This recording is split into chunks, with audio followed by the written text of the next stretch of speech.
लगता है मुझे दोस्तों कि ममता बनर्जी शायद हमारा चैनल ज़रूर देखती हैं और इसीलिए जब मैंने ये खबर की थी कि ममता बनर्जी जिस तरह से रवैया कर रही हैं कि वो ये कह रही हैं कि हम बंगाल में एसआईआर नहीं होने देंगे, उन्हीं के एक खासम खास और कोलकाता के जो मेयर हैं फिराद हकीम, उन्होंने सीधे सीधे भारतीय जनता पार्टी और चुनाव आयोग को टांग तोड़ दूंगा जैसी धमकी भी दी। इसके बाद मीडिया में जो खबरें चली उनके अनुसार ये तय हो रहा था कि चुनाव आयोग के अधिकारी ये तो कह ही चुके हैं कि चुनाव से पहले एसआईआर हर कीमत पे होगी, एसआईआर के बिना चुनाव नहीं होगा और ये चुनाव आयोग का अधिकार है तो ये करके रहेगा। और चुनाव आयोग ने ये भी स्पष्ट किया कि जो टीएमसी और ममता बनर्जी ये आरोप लगा रहे हैं, जो उनके नेता ये बात कह रहे हैं कि ये एनआरसी की जा रही है, ये सीए की जा रही है और सीए के लिए जो कैंप लग रहे हैं उसमें ये मिली भगत है, चुनाव आयोग ने इन आरोपों का खंडन किया और उस खंडन के साथ उन्होंने कहा कि हमारा इस सीए एनआरसी से कोई मतलब नहीं है, चुनाव आयोग का काम है प्रदेश में चुनाव कराना, हम चुनाव की प्रक्रिया से पहले एसआईआर कराएंगे क्योंकि 2002 के बाद बंगाल में भी एसआईआर नहीं हुआ।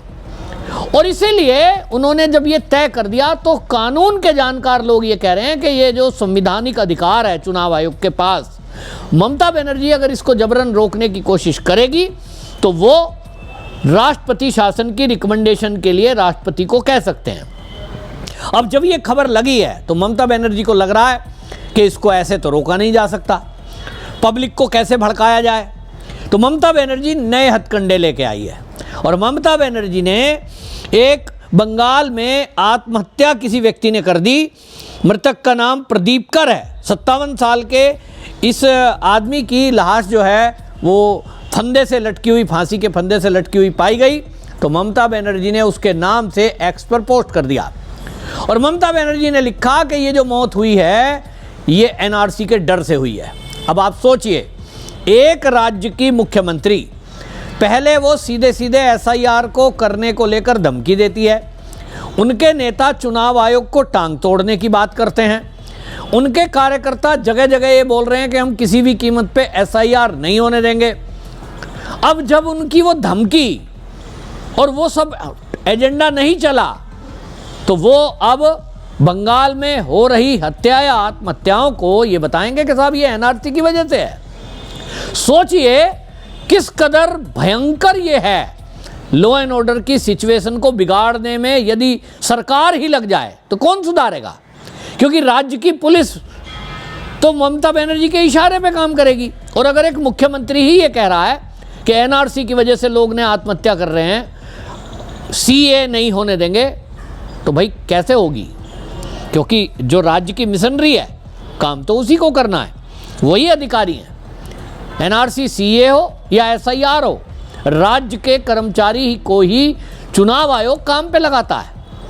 एनआरसी सीए को लेकर गृह मंत्रालय जब करेगा इम्प्लीमेंट तो राज्य की पुलिस को ही लोगों को पकड़ना है डिटेंशन सेंटर में डालने के लिए। और यदि राज्य की पुलिस ही मुख्यमंत्री के दबाव में, उनके आदेशानुसार, दबाव क्या है, आदेश है सीधा, मुख्यमंत्री अगर कह रही है हम नहीं होने देंगे तो भाई कैसे होगी, ये एक संवैधानिक संकट है। और इसीलिए ममता बनर्जी को लगता है कि लोगों को अपना साथ लेने के लिए, लोगों को भड़काने के लिए जब वो इस तरह की कोई बात करेंगी तो लोग भड़केंगे। सोचिए ममता बनर्जी एक्स पर पोस्ट लिख रही हैं और वो क्या कर रही हैं, वो जो है सीधे सीधे उसमें मांग कर रही हैं, वो कह रही हैं कि ये जो महाज्योति नगर में वार्ड क्रमांक 9 में 57 वर्षीय प्रदीप कर ने आत्महत्या कर ली है और अपने पीछे एक नोट छोड़ के गए हैं जिसमें लिखा है एनआरसी मेरी मौत के लिए जिम्मेदार है। सोचिए नोट मिला है, अब इसकी जांच होना चाहिए पहली बात तो सीबीआई से। नंबर 2, ये एनआरसी किसी का नाम भी हो सकता है, ये एनआरसी कोई संस्था भी हो सकती है, कोई कंपनी भी हो सकती है। ममता बनर्जी कह रही है एनआरसी, अब मुझे नहीं पता उस नोट में क्या लिखा है, नोट सही है गलत है, ये जांच का विषय है। ममता बनर्जी ने जो लिखा वो मैं बता रहा हूँ। एनआरसी मेरी मौत के लिए जिम्मेदार है, भाजपा की भय और विभाजन की राजनीति का इससे बड़ा अभियान और क्या हो सकता है, यह सोचकर मैं अंदर तक हिल जाता हूँ कि कैसे भाजपा वर्षों से एनआरसी के डर से निर्दोष नागरिकों को प्रताड़ित करती रही है, झूठ फैलाती है, दहशत फैलाती रही है और वोटों के लिए असुरक्षा का हथियार अपनाती रही है। उन्होंने संवैधानिक लोकतांत्रिक को एक मजबूत संगठन व्यवस्था में बदल दिया है। यहाँ लोगों को अपने अस्तित्व का अधिकार पर संदेह होने लगा है और वो कहते हैं कि भाई ये जो आगे उसमें लिख रही हैं, दुखद मौत है, भाजपा के जहरीले प्रचार का सीधा परिणाम है। दिल्ली में बैठकर राष्ट्रवाद का उपदेश देने वालों ने आम भारतीयों को इतना निराशा में धकेल दिया कि वो अपनी ही धरती पर मर रहे हैं, इस डर से कि उन्हें विदेशी घोषित कर दिया जाएगा।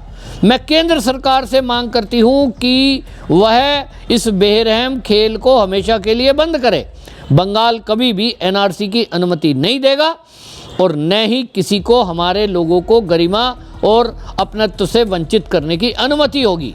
हमारी धरती माँ माटी मानुष की है, न कि नफरत की। अब आप समझ रहे हैं, ममता बनर्जी इस मौत को जोड़ते हुए लोगों के सेंटीमेंट को जागृत करने के लिए अपने फेवर में ये लिख रही हैं कि ये जो व्यक्ति मरा है एनआरसी की वजह से मरा, वो डर रहा था कि उसे विदेशी घोषित कर दिया जाएगा इसलिए मर गया। आपको लॉजिक समझ में आ रहा है? एनआरसी अभी लागू हुई नहीं है, बंगाल में एनआरसी अभी हो नहीं रही है और एनआरसी अगर होगी तो उसमें किसी व्यक्ति को विदेशी घोषित या देशी घोषित नहीं किया जाएगा। वो एक नेशनल रजिस्टर है जिसमें केवल आपका डाटा फीड होगा। तो आप निकालने की बात नहीं है, उस बात को उठा रहे हैं। ये दिखा रहा है कि ममता बनर्जी की मंशा क्या है, लोगों को भड़का कर सड़कों पे उतारना, लोगों को भड़काने की कोशिश कर रही हैं। इस पर आपको बता दें, भारतीय जनता पार्टी ने अपने ऑफिशियल अकाउंट से ममता बनर्जी के इन आरोपों को जो उन्होंने भाजपा पे लगाए, जो सरकार पे लगा रही हैं केंद्र पर, उसको काउंटर करते हुए उन्होंने टैग करते हुए एक्स पर लिखा कि ममता बनर्जी एक बार फिर उन्हीं हथकंडों का सहारा ले रही है जिसका इस्तेमाल उन्होंने सत्ता हासिल करने और उसे बनाए रखने के लिए किया था। भय फैलाना और अशांति फैलाना, राज्य की कानून व्यवस्था को अस्थिर करने की कोशिश करके वो बेहद खतरनाक खेल खेल रही हैं। एनआरसी को दोष देने की उनकी कोशिश पूरी तरह से भ्रामक है, क्योंकि पश्चिम बंगाल में ऐसी किसी भी प्रक्रिया की घोषणा नहीं की गई है। यह उनके अवैध बांग्लादेशी मुस्लिम वोट बैंक को बचाने की हताशा है। ये भारतीय जनता पार्टी ने जो लिखा है, मैं आपको बता ही रहा हूँ कि भाई जब अभी कोई घोषणा नहीं हुई तो आप कैसे कह सकते हो एनआरसी हो रही है, लोगों को डरा रहे हो, भड़का रहे हो। एक मुख्यमंत्री राज्य का लॉ एंड ऑर्डर कंट्रोल करता है कि लोगों को भड़काता है? लेकिन ममता बनर्जी को लगता है कि जितने लोग भड़केंगे, जितने दंगे फसाद होंगे, लोग डरेंगे और भारतीय जनता पार्टी का वोटर शरीफ होता है, वो तो घर में बैठ जाएगा, कहेगा भाई बाहर बहुत लड़ाई झगड़ा है, इसलिए क्या करो, चुप बैठ जाओ। तो ममता बनर्जी अपना फंडा करना चाहती है। इस पर भारतीय जनता पार्टी के शुभेंदु अधिकारी ने उन्होंने कहा कि देखिए, मृतक जो प्रदीप कर है, जिन पर ममता बनर्जी बोल रही है, उन्होंने कहा झूठ बोल रही हैं, बाकायदा सबूत के साथ शुभेंदु अधिकारी ने लिखा। और उन्होंने कहा कि 2002 की मतदाता सूची में मृतक प्रदीप कर का नाम है, तो जिस व्यक्ति का 2002 की सूची में नाम है वो तो एसआईआर से भी नहीं हटेगा, एनआरसी में भी नहीं हटेगा, सीए से उसका कोई लेना देना नहीं है। और उन्होंने कहा बाकायदा शुभेंदु अधिकारी ने कि ये जो मृतक प्रदीप है, इन्होंने पनिहारी विधानसभा क्षेत्र में पिछली बार वोट भी डाला था। यानी एक आदमी जो परमानेंट वोटर है, 2002 की लिस्ट में वोटर है, वर्तमान में भी एसआईआर का नाम नहीं कटेगा। ममता बनर्जी कह रही है कि एसआईआर के डर से उसने आत्महत्या कर ली। तो ममता बनर्जी के इस एक्स पर, बयान पर, इस फंडे पर, एजेंडे पर, हथकंडे पर बंगाल के लोग हंस रहे हैं। और ममता बनर्जी की इस बात से एक बात तो साफ हो गई कि वो केंद्र से सीधे सीधे टकराना चाहती है और इसीलिए बार बार एक ही वर्ड बोल रहे हैं टीएमसी के सारे नेता और ममता बनर्जी कि हम यहाँ सीए, एनआरसी और वो तो छोड़ दो, वो तो एसआईआर भी नहीं होने देंगे जो रट लगा रखी है। सीधा टकराव है और वो केंद्र को कह रही हैं कि तुम्हें राष्ट्रपति शासन लगाना है तो लगाओ, हम सीधे सीधे तो एसआईआर है वो होने नहीं देंगे। तो वही मैं कह रहा हूँ, ममता बनर्जी खुद केंद्र को दावत दे रही है कि आओ और बंगाल में राष्ट्रपति शासन लगाओ।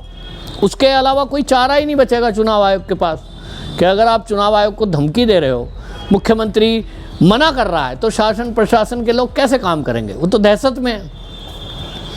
कोई अगर काम करने की कोशिश करता है उसको घर जाकर डरा देते हैं, नहीं तो हमला कर देते हैं। माहौल बहुत ख़राब है और बिना राष्ट्रपति शासन लगाए वहाँ कोई भी केंद्र सरकार या चुनाव आयोग काम कर ही नहीं सकती। ये तो वहाँ के लोग भी बोलते हैं। आपकी इस पर क्या राय है? कमेंट में ज़रूर लिखें, वीडियो शेयर करें। वंदे मातरम।